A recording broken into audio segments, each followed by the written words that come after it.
Hello बच्चों, let's see the question. So the question says anti parallel strands of DNA molecules mean.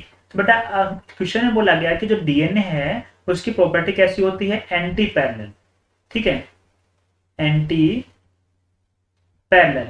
लेकिन बेटा उसने पूछा हमसे क्या है कि एंटी पैरेलल डीएनए का क्या मतलब होता है, आप उससे क्या समझते हैं. तो देखिए बेटा, हम एक डीएनए का रफ डायग्राम ड्रॉ करते हैं. मान लीजिए कि बेटा एक डीएनए की ये एक स्ट्रैंड हमने बनाई और ये एक डीएनए की दूसरी स्ट्रैंड हमने बनाई.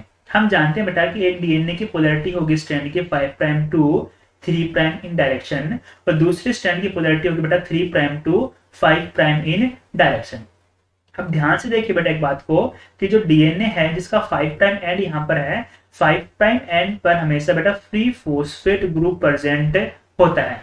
सेम ऐसे इस वाले स्ट्रैंड के भी 5 प्राइम एंड पे क्या होगा बेटा? फ्री फॉस्फेट ग्रुप प्रेजेंट रहेगा. सेम वैसे ही थर्ड प्राइम एंड पर बेटा फ्री हाइड्रोक्सिल ग्रुप प्रेजेंट होता है, OH ग्रुप प्रेजेंट होता है इस स्ट्रैंड पर भी. और 3 प्राइम एंड के इस स्ट्रैंड पर भी बेटा क्या होगा? फ्री हाइड्रोक्सिल ग्रुप प्रेजेंट रहेगा. तो ये ओरिजिनल ओरिएंटेशन होता है हमारे पास में एक डबल स्टैंडर्ड डीएनए हेलिक्स का. अब देखिए कि इस वाले स्ट्रैंड के 5 प्राइम पे फॉस्फेट इस डायरेक्शन में है और इसके जस्ट इस डायरेक्शन में, यानी कि दोनों ही स्ट्रैंड के फॉस्फेट क्या है? ऑपोजिट पोजीशन पे है, ऑपोजिट डायरेक्शन में है.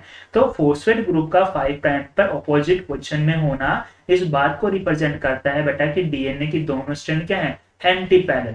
अगर सपोज कीजिए कि ये वाली स्ट्रैंड 5 to 3 और ये भी अगर 5 to 3 होती तो फॉस्फेट ग्रुप क्या होता? इधर होता.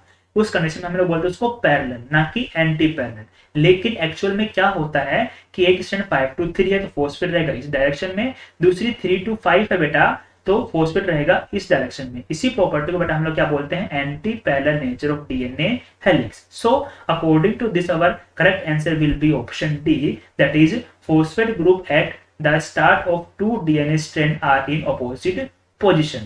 Best of luck.